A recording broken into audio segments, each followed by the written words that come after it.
Take a moment to read the question problem. Here we have a spring-powered launcher that is propelling a cart up an inclined track. The car is launched from the 13.6 centimeter mark, and it rolls on frictionless axles until briefly coming to rest at the 89.1 centimeter mark. It then rolls back down after a certain amount of time has passed. So in this case, we have a cart on a track. So the first thing we should always do is to draw a picture. In this case, we have some inclined track here. There's some sort of spring-loaded launcher that's going to launch our little cart.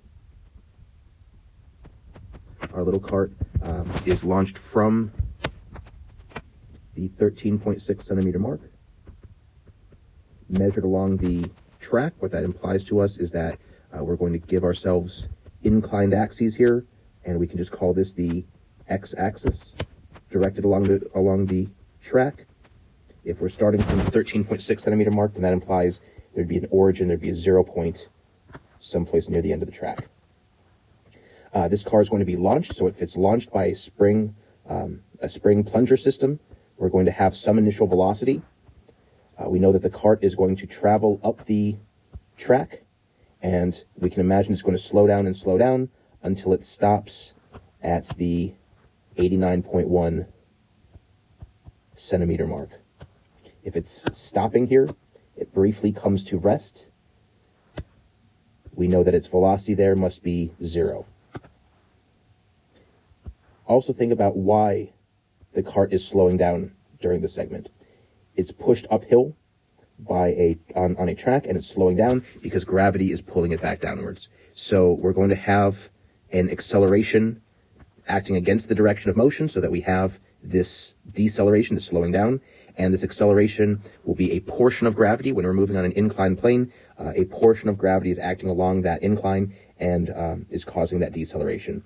And since gravity is a constant value, we are getting constant acceleration here that is driven by gravity.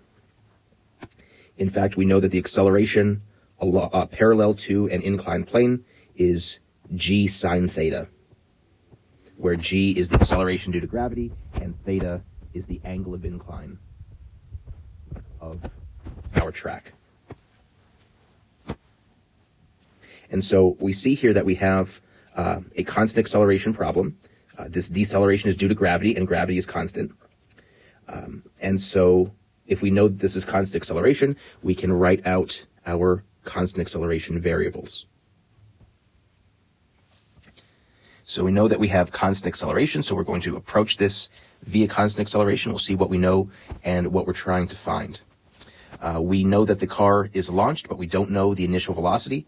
That's one of the things that we're going to be asked. We do know that the car comes to rest uphill at the top of the ramp, so its final velocity will be 0. We don't know its acceleration. Its acceleration is related to the angle of incline, and that's another thing that we're being asked about, is the angle of incline. So we'll need to find the acceleration so that we can figure out what the angle of incline is for this ramp. We're not told the displacement directly. We're told the starting and ending points here. This is the initial position and the final position. The displacement is the distance traveled along the incline.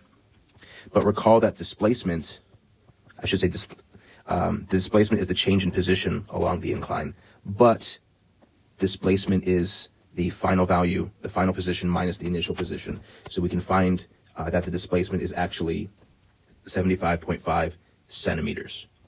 That's another thing to be aware of. Our G value is measured in meters per second squared. We typically think in meters per second squared, but here our displacement is given in centimeters, and so it would be good for us to call this 75.5 times 10 to the negative 2 meters. Right? This is what centi means, is 10 to the negative 2, or 0.755 meters. If we use all standard units going in, we'll get standard units coming out again at the other end.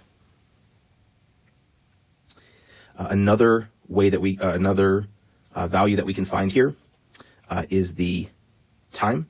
If we're looking for these two values, we need a third numerical quantity, which is time, which we don't have.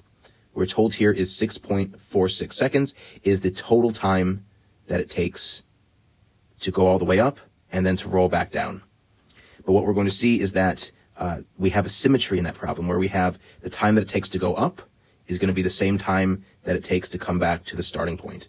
So if the total time is 6.46 seconds, then that means that we have 3.23 seconds going up, and then we'd have 3.23 seconds to roll back down the same distance with the same acceleration to come back to the starting point.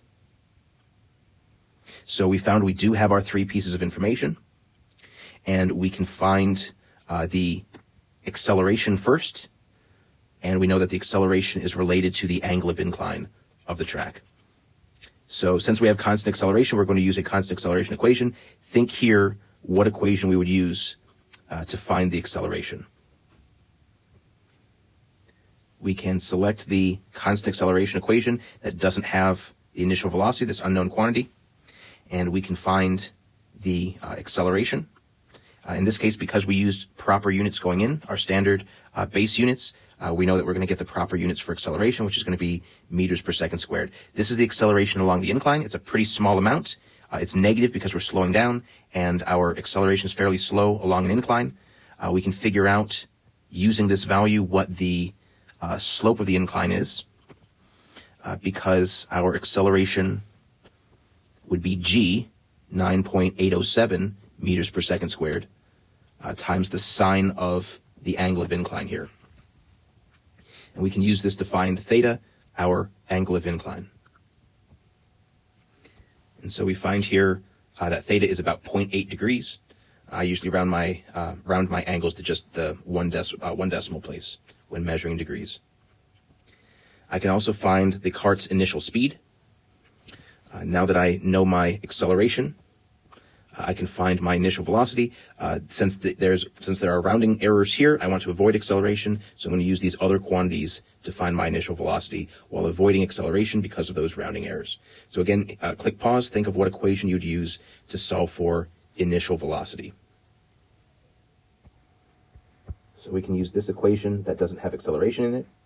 We plug in our known values, and we have our unknown that we're trying to find, and then we can simplify and figure out what the initial velocity is.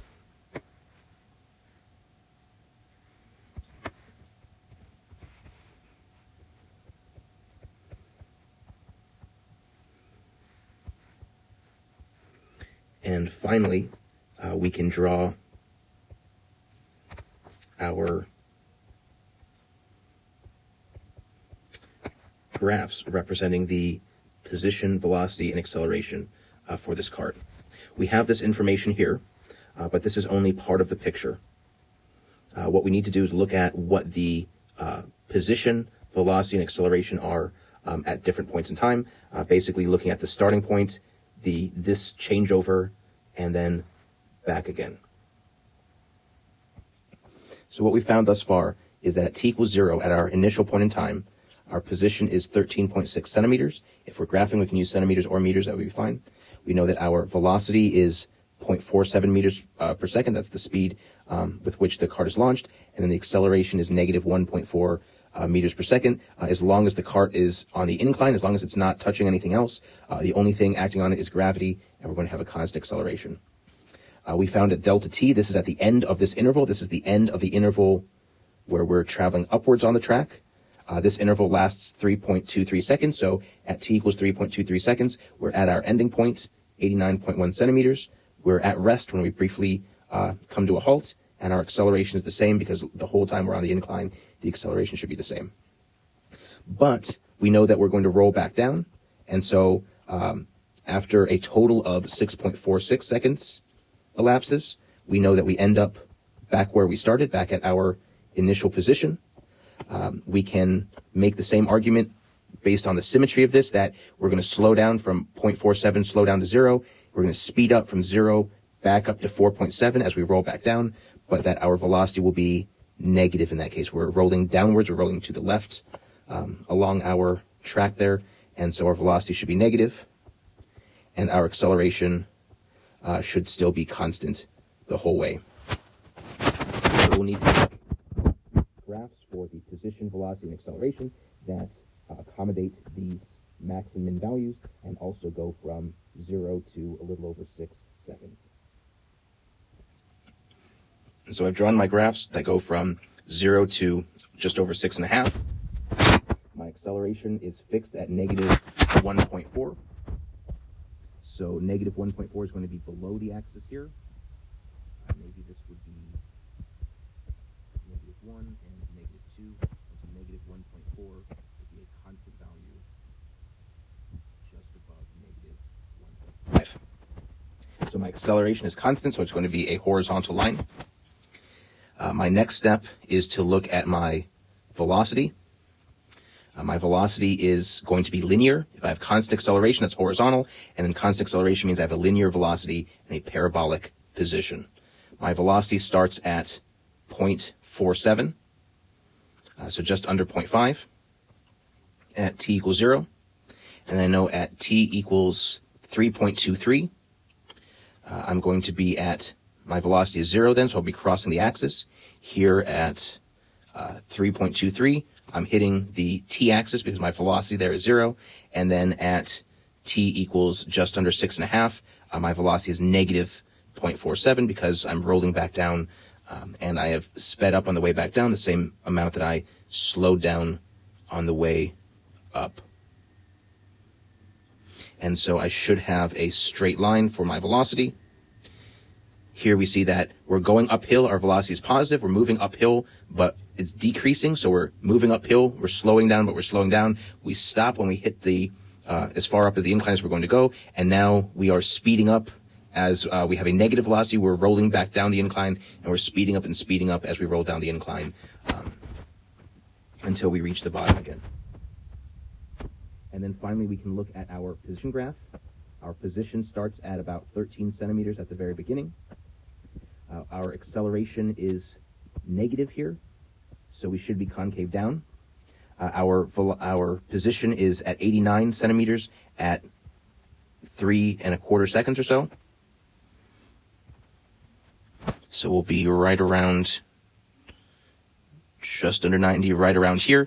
And our velocity is 0 at this instant, so this should be the peak right there. We should have a 0 slope for us right there. We're going to start with an initial slope here because we have an initial velocity in this case.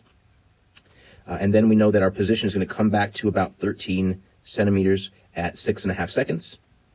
So we know that we're going to come back to about that point right there. And in this case, we know that our slope is going to be tilted downwards because we have a negative velocity here. We have a constant negative acceleration, so we should be concave down the whole way. So to sketch this in, I'm going to draw something like that, and the same thing here, give myself a horizontal peak and try to be symmetric, and this would be my position graph for this cart on a track.